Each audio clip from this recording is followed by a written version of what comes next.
గారికి, రాష్ట్ర గవర్నర్గా ఉన్నటువంటి అబ్దుల్ నజీర్ గారికి, అదేవిధంగా పునఃప్రారంభంలోకి ఇచ్చేసినటువంటి అశేష ఆంధ్ర రాష్ట్ర ప్రజానీకానికి, ఏదైతే అమరావతి రాజధాని నిర్మాణం కోసం భూములు పెద్ద ఎత్తున త్యాగం చేసినటువంటి అమరావతి రైతులకు అందరికీ కూడా హృదయపూర్వక నమస్కృతులు తెలియజేస్తూ ఉన్నాను.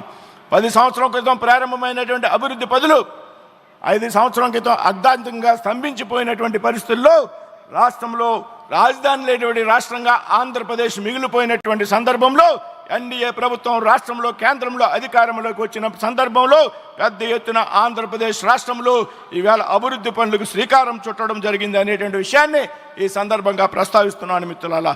మొన్న జనవరి 8 నాడు విశాఖపట్నంలో 2 లక్షలకు పైగా కోట్ల రూపాయల విలువైనటువంటి పనులను భారత ప్రధానమంత్రి నరేంద్ర మోడీ గారి చేతుల మీదుగా శంకుస్థాపనలు ప్రారంభోత్సవాలు చేసుకోవడం జరిగిందనేటువంటి విషయం ఈ సందర్భంగా ప్రస్తావిస్తున్నా. నేడు అమరావతిలో తిరిగి 58,000 కోట్ల రూపాయలతో పెద్ద ఎత్తున అభివృద్ధి పనులకు శ్రీకారం చుట్టుతున్నటువంటి పరిస్థితి మనందరూ కూడా చూస్తున్నాం మిత్రులారా. అదేవిధంగా రాబోయేటువంటి సమీప భవిష్యత్తులో నరేంద్ర మోడీ గారు, చంద్రబాబు నాయుడు గారు, పవన్ కళ్యాణ్ గారి కలయికలో పెద్ద ఎత్తున అనేక అభివృద్ధి పనులకు శ్రీకారం చుట్టబోతున్నాం అనేటువంటి విషయాన్ని ఈ వేదిక మీద చెప్పడానికి గర్వపడుతూ ఉన్నాను మిత్రులారా.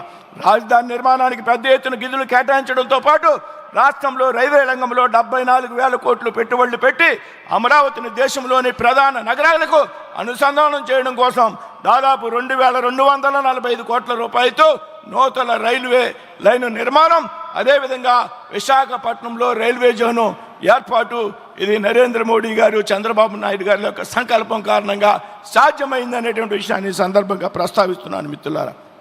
అదేవిధంగా పోలవరం ప్రాజెక్టు 12,500 కోట్లు, ఆంధ్రలో సెంటిమెంట్ అయినటువంటి విశాఖపట్నం స్టీల్ ప్లాంట్కు 11,500 కోట్లు, పూడిమడకలో 1,85,000 కోట్లతో గ్రీన్ హైడ్రోజన్ కేంద్రం ఏర్పాటు, అలాగే నక్కపల్లిలో బల్క్ డ్రగ్ కేంద్రం ఏర్పాటు, కృష్ణపట్నాన్ని 4,500 కోట్లతో పారిశ్రామిక నగరంగా తీర్చిదిద్దడంతో పాటు నేడు వారవకల్లును 2,800 కోట్లతో, ఏదైతే కొప్పర్తిను 2,200 కోట్ల రూపాయలతో పారిశ్రామిక నగరాలుగా తీర్చిదిద్దడానికి ఈవేళ ప్రయత్నం జరుగుతుంది. నిధులు మంజూరయ్యేటువంటి విషయాన్ని ఈ సందర్భంగా ప్రస్తావిస్తున్నాను మిత్రులారా. అదేవిధంగా రామాయపట్నంలో 95,000 కోట్లతో బీపీసీఎల్ రిఫైనరీని ఏర్పాటు చేయడం, లక్షలాది మంది యువతకు ఉద్యోగావకాశాలను కల్పించే విధంగా, అదేవిధంగా రాష్ట్రంలో పెద్ద ఎత్తున జాతీయ రహదారుల అభివృద్ధికి 1,000 కోట్ల రూపాయలు మంజూరు చేసి, ఇందులో నేను గర్వంగా ఈ వయస్సుని చెప్తా ఉన్నా, నేను ప్రాతినిధ్యం వహిస్తున్నటువంటి నరసాపురం నియోజకవర్గంలో గత 20 సంవత్సరాలుగా పెండింగ్లో ఉన్నటువంటి భీమవరం బైపాస్ నిర్మాణానికి 2,400 కోట్లు నిధులు మంజూరు చేయడం, అదేవిధంగా సిఆర్ఎఫ్ పథకం కింద 200 కిలోమీటర్లకు రాష్ట్ర రహదారులను అభివృద్ధి చేయడానికి పెద్ద ఎత్తున నిధులు కేటాయింపు. ఇందులో భాగంగా నేను ప్రాతినిధ్యం వహిస్తున్నటువంటి నరసాపురం లోక్సభ నియోజకవర్గంలో లోసర్ నుండి పెప్పర్ వరకు 100 కోట్ల రూపాయలు మంజూరు చేసినటువంటి విషయాన్ని ఈ సందర్భంగా ప్రస్తావిస్తున్నాను మిత్రులారా. ఏ విధంగా పెద్ద ఎత్తున అభివృద్ధి కార్యక్రమాలు ప్రారంభించడమే కాకుండా దేశంలో ప్రతిష్టాత్మకమైనటువంటి విద్యా సంస్థలు ఏవైతున్నాయో IIT, IIM, NIT, AIIMS, petroleum university, central university, central tribal university, ఇదే విధంగా అనేక నూతన వైద్య కళాశాలని ఆంధ్రప్రదేశ్ రాష్ట్రానికి మంజూరు చేసినందుకు గాను ఆంధ్రప్రదేశ్ రాష్ట్ర ప్రజల తరపున ప్రధానమంత్రి గారికి, ముఖ్యమంత్రి గారికి, మరి పవన్ కళ్యాణ్ గారికి కూడా ధన్యవాదాలు తెలియజేస్తూ ఉన్నాం.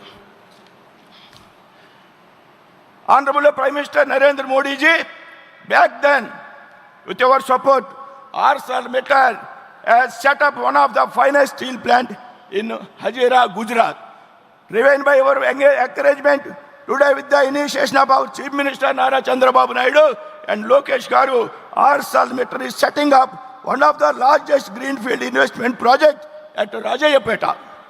Also, Hyderabad is transformed into a world-class city under Nara Chandrababu Naidu Garu.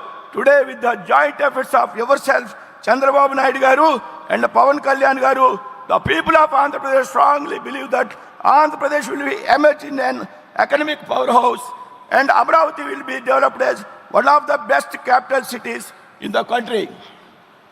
Honorable Prime Minister Narendra Modi ji, the people of Andhra Pradesh are deeply grateful for your contribution to the state of Andhra Pradesh, without which our state's development would be unimaginable. We extend our heartfelt gratitude to your tireless efforts in shaping the future of Andhra Pradesh and our country towards Viksit Bharat. Jai Hind, Jai Bharat.